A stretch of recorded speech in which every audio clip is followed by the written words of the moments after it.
आंधी तूफान की वीडियो, आंधी तूफान का खतरनाक मंजर हो चुका है। इसमें जानवर भी परेशान हैं, जानवर भी उड़ रहे हैं। देखिए आप अपनी आंखों से। મિત્રો વાત કીધો ભારે વરસાદ સાથે ભારે પવન મિત્રો વાત કીધો ગીર સોમનાથની અંદર ભાઈ અત્યારે સર્જાયો છે। જે આ મિત્રો વાત કીધો ગીર સોમનાથની અંદર મિત્રો અમુક ગામડા વિસ્તારની અંદર મિની વાવાઝોડું જોવા મળ્યું છે। શું મળતી માહિતી મુજબ જાણકારીઓ મળી રહી છે। નમસ્કાર મિત્રો, ફરીવાર એક નવા વેધર અપડેટ સાથે તમારા બધા લોકોનું સ્વાગત છે। તમને લોકોને ખબર છે કે ગુજરાતની અંદર જે આ મિત્રો વાત કીધો અત્યારે સૌરાષ્ટ્ર ભાગોની અંદર મિત્રો મિની વાવાઝોડાઓ જોવા મળી રહ્યા છે। ઘણી જગ્યાએ સૌરાષ્ટ્ર ભાગોની અંદર મિત્રો વરસાદ પણ તબાહી મચાવી રહ્યો છે। તમે આ વિડીયો ક્યાંથી જોવો છો ખાસ કરીને કમેન્ટ કરી દેજો, જેથી મને પણ ખબર પડે।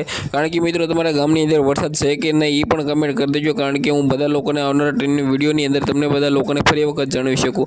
ખાસ કરીને મિત્રો વાત કીધો તમને લોકોને ખબર છે કે ગુજરાતની અંદર વાવાઝોડું આવવાનું હતું, ફાઇનલી તે વાવાઝોડું નથી આવવાનું। વાવાઝોડું ટળી ગયું છે ને વાવાઝોડાનો ખતરો બિલકુલ મિત્રો ગુજરાત તરફ નથી, પરંતુ મિત્રો ગુજરાતની અંદર ભારે વરસાદ સાથે થોડો ઘણો પવન ફૂંકાઈ શકે છે। સૌરાષ્ટ્ર ભાગોની અંદર મિત્રો મેં તમને પહેલાં જ કહ્યું હતું કે વાવાઝોડું નહીં આવે તો પણ ભારે વરસાદ સાથે મિત્રો પવન સાથે મિત્રો આ જોવા મળી શકે છે એવી સિસ્ટમો।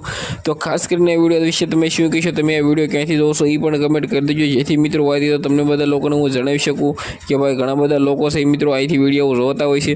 બાકી તમને લોકોને ખબર છે કે ગુજરાતની અંદર વાવાઝોડું છે એ તબાહી મચાવવા આવવાનું હતું, ફાઇનલી તે વાવાઝોડું છે એ મુંબઈ તરફ વહી ગયું છે અને આવનારા ટાઈમની અંદર મિત્રો વાત તો વરસાદ સાથે ભારે પવન જોવા મળી શકે છે। ગીર સોમનાથની અંદર ગઈકાલે વહેલી સવારથી જ મિત્રો વાત તો ભારે પવન સાથે મિની વાવાઝોડું જોવા મળ્યું હતું। ધન્યવાદ।